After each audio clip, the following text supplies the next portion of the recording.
अब चकवा में मिलते हैं।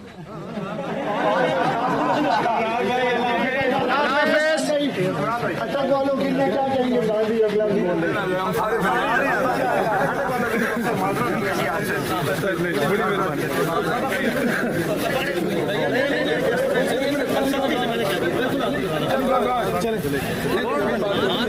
खबरदार बिल्कुल इशारी नहीं वरना मैं फिर बंदोबस्त कैसे करूँ सिलेंडर